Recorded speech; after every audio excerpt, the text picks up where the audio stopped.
افتخار فردوس صاحب. اور اس کے ساتھ ساتھ ہمیں جوائن کر رہے ہیں اسماعیل خان صاحب، ڈان اخبار کے ایڈیٹر ہیں کے پی میں، اور آج انہوں نے یہ سٹوری جو ہے وہ بڑی ہی تفصیل سے کور کی تھی. آپ دونوں کا بہت شکریہ. اور ساتھ ساتھ سلمان اکرم راجہ بھی ہمیں جوائن کر رہے ہیں، پاکستان تحریک انصاف کے رہنما ہیں. سلمان صاحب آپ کا بھی بہت شکریہ.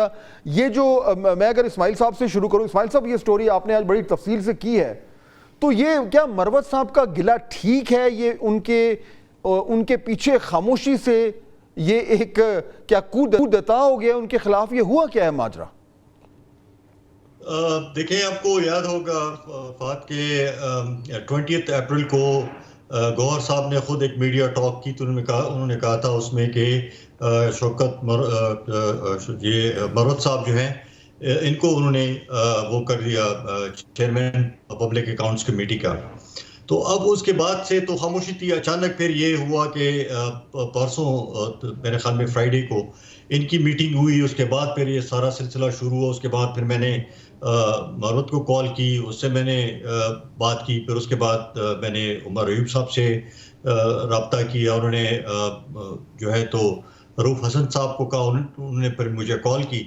تو ایک چیز جو واضح اور کافی عرصے سے ہمیں دیکھنے کو مل رہی ہے وہ یہ ہے کہ پی ٹی آئی میں، چونکہ خان صاحب جو ہے وہ جیل میں ہیں، تو پی ٹی آئی میں ڈیفرنٹ گروپس آپریٹ کر رہے ہیں، اور یہ گروپس ہمارے کے پی میں بھی ہیں، اور یہ گروپ جو ہے وہ اسلام آباد میں بھی ہیں. تو یہ ڈیفرنٹ گروپس ہیں.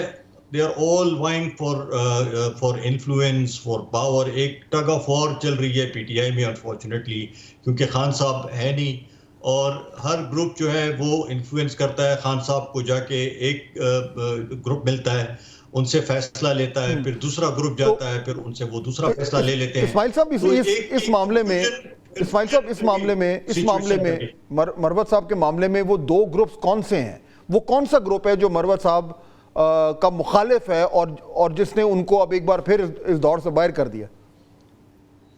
یہ تو جو ہے نا شیر افضل کے بقول، میں ان کو کوٹ کروں گا، میری جو اپنی معلومات ہے وہ تو میں نے آپ کو بتایا کہ گروپس ہیں اسلام آباد میں، گروپس ہیں ویٹرن گروپس ہے، ایک لائرز کا اپنا ایک گروپ ہے، پھر اس میں گروپس ود ان گروپس ہیں، ایک کی افیلیشن ایک کے ساتھ، دوسرے کے ساتھ. پھر ہمارے صوبے میں یہاں پہ 2-3 گروپس آپریٹ کر رہے ہیں ڈیفرنٹ فار انفلوئنس، اور خان صاحب کو جا کے کہانی سنا دیتے ہیں، پھر وہ فیصلہ کر لیتے ہیں. اس کے بعد پھر دوسرا گروپ جاتا ہے، پھر وہ اپنی معروضات بیان کرتا ہے، پھر وہ ان کے ساتھ ایگری کر لیتے ہیں. بعض اوقات خان صاحب کہتے ہیں کہ جی ان کو ٹائم دیں سوچنے کا، وہ آ کے میڈیا ٹاک کر کے پہلے سے ڈیسیشن اناؤنس کر دیتے ہیں.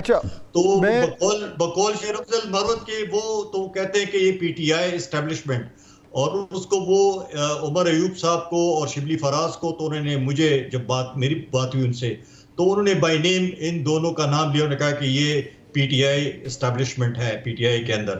اور ساتھ میں کچھ اور بھی لوگ ہیں جو گروپس میں ساتھ میں الائڈ ہیں ان کے. تو میرے خیال میں اس میں ابھی کوئی ڈاؤٹ نہیں رہا کہ پی ٹی آئی اس وقت مختلف گروپس میں بٹی ہوئی ہے. اچھا، اب میں ذرا اس میں نا